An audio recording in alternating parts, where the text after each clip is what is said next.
Hey everyone, today I'm diving into one of the hottest topics in tech right now, artificial intelligence or AI. So what exactly is AI? In simple terms, AI is the branch of computer science focused on creating machines or software that can perform tasks typically requiring human intelligence.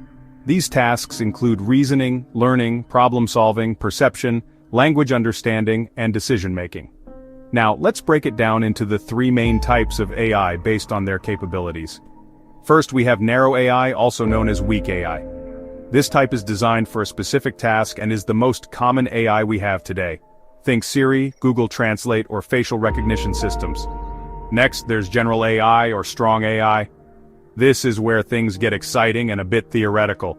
General AI would have the ability to understand, learn, and apply intelligence across a wide range of tasks, just like a human. But we're not quite there yet. Finally, there's super intelligent AI. This hypothetical AI would surpass human intelligence and could outperform us in every cognitive task. It's a topic of ongoing debate and concern among experts. Now let's dive into the core components of AI. First up, we have machine learning or ML. This is where computers learn from data instead of being explicitly programmed. Over time, the system gets better as it processes more information. Examples include email spam filters and product recommendations. Then there's deep learning, a subset of ML inspired by neural networks in the human brain. Deep learning is used in complex tasks like image recognition, natural language processing, and autonomous driving. Next, natural language processing, or NLP, enables machines to understand and respond in human language. Think chatbots, language translation, and voice assistants. Computer vision allows machines to interpret and process visual information. Examples include facial recognition, medical image analysis, and object detection. Lastly, robotics integrates AI into machines that interact with the physical world, like self-driving cars, manufacturing robots, and delivery drones.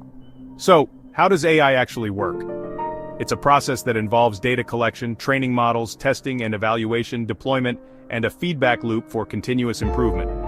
AI is already making waves across various industries. In healthcare, it's diagnosing diseases and predicting outbreaks. In finance, it's used for fraud detection and algorithmic trading. Transportation has autonomous vehicles and traffic management systems. Customer service benefits from chatbots and virtual agents, and entertainment uses AI for streaming recommendations and content creation. But it's not all smooth sailing. There are challenges and concerns. AI can inherit biases from its training data, raising ethical issues. Data collection also brings up privacy concerns. Automation may displace certain human jobs, and there's the ever-important question of control, ensuring AI acts in our best interests. Looking ahead, the future of AI could bring breakthroughs in creativity, scientific discovery, and personalized learning. But it also requires careful regulation and ethical oversight. Alright, that's a quick crash course on AI. If you found this useful, hit that like button and subscribe for more tech insights. Thanks for watching, and see you in the next one.